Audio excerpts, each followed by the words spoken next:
Yeah, I'm going to talk about deleting emission controls off my car, and so that's what this is going to be about. Yeah, to explain this deletion process, I'm just going to go into a few more things, but let's just start here.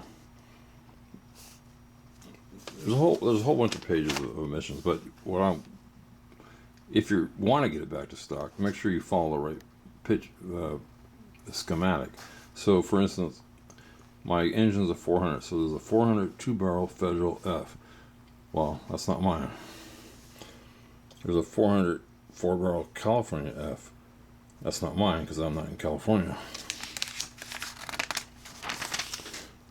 There's a 400 four-barrel Federal manual. Well, that's not mine. F. The one that is mine is the 400 four-barrel Federal automatic F. So this car was never sent to California, so it was whatever the federal emission standards were at that time. And I don't want to go see the difference. I don't care. But I also want to say that I looked up, for the heck of it, I looked up California smog laws. And if your car is older than 30 years, they don't even do any smog checks. I mean, I didn't know that. And in Washington, I looked that up, which is the state I'm in. I think it was as of January 1st, 2020, they don't do any smog checks on any cars. But saying that, we're talking about deletion. So make sure, if you want to know about your car, first of all, you got to get the right manual. This is the 76 supplement manual. It means everything that wasn't in 75 isn't in this book. So you look under the emission control systems. In this case, it's 6E20, page 20. But so what this tells me is that everything in here is emissions, or it affects the emissions. So saying that, I'm getting rid of the emissions. What can I get rid of? Well, I can't get rid of the distributor. That's staying. I can't get rid of the carburetor. That's staying. From that point, I can decide what I want. The only thing I want is I got the canister cylinder over here, and I'm going to keep that only because I'm trying to keep the car stock. And I ran 3 lines from the fuel tank. One was a feed, one was a return, and one was a vapor. So I want to keep the vapor. But besides that, I don't need this. I don't need this. I don't need. So to simplify this, let's just pretend like you're where I am, and you have none of these parts. So we need the carburetor, we need the distributor. So for right now, we'll plug up every vacuum line on the carburetor and every vacuum line into the manifold. We'll just plug them up. Okay. Well, the problem with that is now we still need a vacuum advance. So we're going to need at least one line of vacuum to get the vacuum advance. Now, there's 2 kinds of manifold vacuum that I'm going to talk about. It's 2 types of vacuum. There's manifold vacuum and there's ported vacuum. So I'm not sure which vacuum I need for this this distributor, but I'm going to tell you the difference between manifold vacuum and ported vacuum. I think I went into this before. Just got something in my throat. So for instance, manifold vacuum it's right into the top of the manifold. So underneath that hole is basically your passages to the piston. So that's manifold vacuum. Excuse me. Ported vacuum is, if you flip your carburetor over, you're gonna have throttle plates. So anything below those throttle plates, again, I can't remember if I said this before, but anything below those throttle plates is going to be manifold vacuum. Anything above the throttle plates is going to be ported vacuum. And one of the reasons I call it ported is because it's going through a port into the carburetor. But what it really means is it's above the throttle plates. So for the car to even run, the throttle plates have to be open a little bit, or some air has to run through there. So we're getting less air. When these are closed, we're getting less air, but more gas, if that makes sense. As the as the throttle plate opens, you're going to get more and more air. Eventually, the ported vacuum is going to become manifold vacuum because there's going to be no more restriction. Okay, I think that's clear. So let's just look at a few of these things. We have EFE, whatever that is, distributor spark advanced thermal vacuum valve. So let's just talk about it the best I can. We've got manifold vacuum coming up to a thermal valve. Thermal meaning, if I might have said this, thermal meaning it's going to be over a water passage. So once this gets up to a certain temperature, it's going to open. It's going to open. It's going to allow vacuum to come through, and then it's going to allow it to go out. I mean, it might work at 2 stages. I don't know, but it's going to allow it to go to spark retard. Let's see. We're running on this one. It's going to. There should have been a T from the factory right in here. And then the other one, let's see, that one goes to here, and the other one goes to this EFE valve actuator, which I believe is like a butterfly valve on your exhaust manifold or your exhaust pipe. Well, I remember having one when I was a kid on my Roadrunner, but most cars, they've already been ripped off or they're all rusted out, so I don't have that. So that means, definitely, just to go over this again, I definitely don't need that. I can plug that. That'll get rid of all this. I can plug that. I don't need any of this. This is gone, so I don't need that. That eliminates that. So we took care of this. Now we'll work our way this way. We got an EGR valve. Well, the EGR valve is gone. And I think it means engine gas recirculation. I think that's what it means. But anyway, I got a video on this at the end. It's going to show you where this plugs into the manifold. Now, I don't have a 70. Again, the manifold was missing, so I put a 72 manifold because I didn't want the EGR valve passages, which it will show in the video. So this can be plugged up. And if I kept the same manifold, I would want to either, I guess I could just leave this EGR valve here and plug that up. So it's there, but it's doing nothing. Then we have, I'm going to electric choke. So in the 76, or I think 76, 75, maybe other years, you have a chamber which the choke goes down into the intake. Well, I don't have that. I don't have electric choke. So that's gone. But you could use it, I guess. But I don't want it. So then we go over to the carb secondary vacuum brake thermal vacuum valve. So again, that's working off heat in the water passages. So if we look at it, it's getting vacuum off this stovepipe, I call it, in the back of the carburetor. It's going to this valve.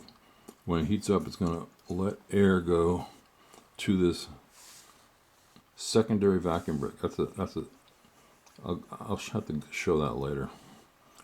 But there's a choke, there's a vacuum canister here, a vacuum actuator here, and a vacuum actuator here. Again, we'll talk about that later. But as right now, I don't need this. So something's going to happen here. I'm not really sure right yet. But I don't need that valve. So if anything, I'm just going to be running straight from here. Let's see, straight from here to here. Backup valve is gone. So everything's gone. Now I deleted the air conditioning, so I got to make sure that's plugged. Because I don't need that anymore. The air conditioning is gone. But I don't want to get... So everything I read, these are good carburetors. just that nobody understands them. So you switch to a Holly or whatever. Basically, what they're doing is they're just getting rid of all this junk. But all we got to do is plug them.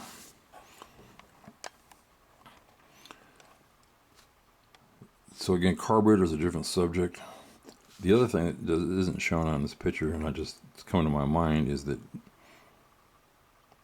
the brakes have a vacuum booster. That big fitting right there, if you remember later, there's going to be a pipe that comes over towards the vacuum canister, the brake vacuum, whatever you want to call it, vacuum booster. And so I'm going to need that. But for now, I can plug up. Well, just to make it simple, I am going to need something going to the distributor, so I can tie in here. Let me look at this one more time. The way they have this is it's working off a manifold vacuum, but it's opening late. So I'm either going to need manifold vacuum or ported vacuum. So the question would be, in my mind, if I get rid of this valve, is it going to affect my vacuum timing? Yeah, but how, I don't know. So I think the way you test this is, I don't believe you need vacuum at idle. So if you're having problems, you just switch from manifold vacuum to ported vacuum. That's all I'm going to have to do. There's no real difference, because that's what this is really doing. This is, I think what this is doing is creating a ported type vacuum.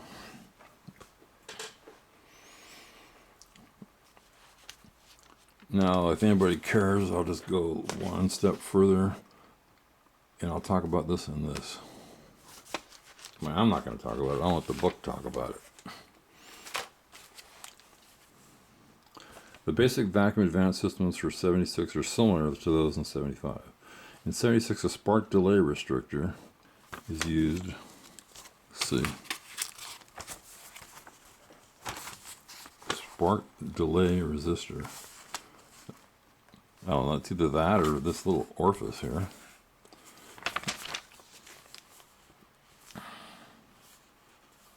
Let's see. Is used in place of a spark retard delay valve. There again, both of them are delaying it.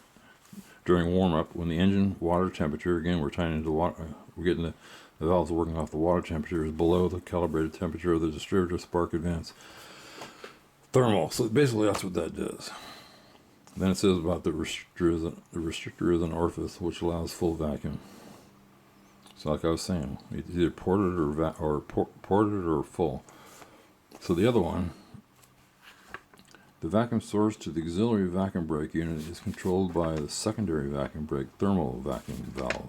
When the control valve opens, the auxiliary vacuum brake opens the choke a little further to prevent stalling. The auxiliary vacuum brake unit is delayed in operation by an internal bleed check valve. The bleed check valve delays further opening of the choke valve. So going back to this picture, this somehow is delaying the choke. So my guess is it's making a leaner mixture. Do we want a leaner mixture? I don't know. Again, this is where you're going to have to play around with your carburetor, and we'll do that later. But again, I think I said this at the end of the video, I'm going to show you the 76 manifold, and then I'll maybe look on eBay and see if I can find a 72 manifold, and I'll show you the difference. The 76 I'm going to explain. The 72 I'm just going to show a picture if I can find one. That's it. Just when the EGR manifold is that, I think here's the stovepipe for the choke. So the EGR would go right here. And what's weird about it, it comes up into here and then lets it into these primary ports. Now when I took this apart, this wasn't my manifold, because my manifold was missing. But this is the right period. But that was completely plugged up. And then on the earlier manifold, you don't have this depression, and this depression is here for this EGR gases to get in here. And you can see it's full of stuff. So I don't know if that makes any sense. Okay, just to add to this, I typed in what is the difference between ported vacuum and manifold vacuum. And this is what they say. The only difference between the two is that manifold vacuum source will give you vacuum at idle. Ported source gives you the same manifold vacuum, but only once the throttle is cracked open. Like I was saying, it's above the throttle plate.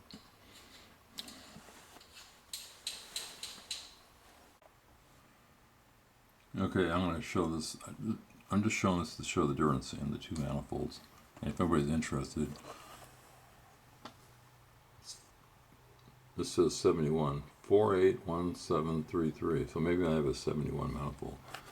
But what I want you to look at is this area right here compared to the other one. You notice there's no crossover package for the EGR passage. Also notice this one does have a choke, but it's not, I don't believe it goes down into the manifold. Again, I've never seen one, but it just sits on top of the manifold. There's two little holes. But again, I'm getting rid of that. I'm pretty sure these holes don't go down into anywhere. They're just sitting on the manifold. But later on, I'll just stick some holes. There's two holes on mine, just like 1/4-inch holes. So anyway, let's go through these pictures.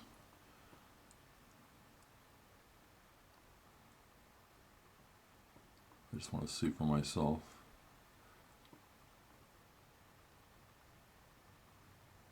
Okay, just while we're looking at this, maybe this isn't exactly the same as mine, but you see here's the radiator passage. So has to be a thermal valve. This one over here is probably manifold vacuum because it's in the manifold passage, and this is also in the water jacket. So that also could be a thermal valve if you wanted it. Here's the bottom.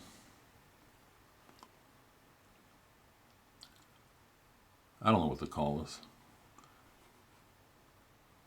I mean, it's the bottom. So below that, well, that's a different subject. But anyway, that's the one I'm using.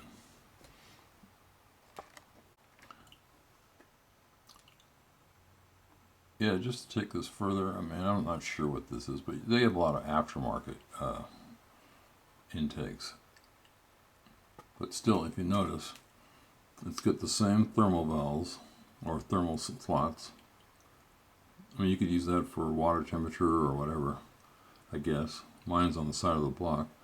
It's got the same manifold vacuum. Looks like there's another manifold vacuum they just added in, but it's the same plate. It's basically the same. The point being, I don't think you need to spend all that money because you're basically just buying. I don't know. I'm not sure what you're buying. There ain't much difference. Let's just go back to this other one. Yeah, that's got a hole there too.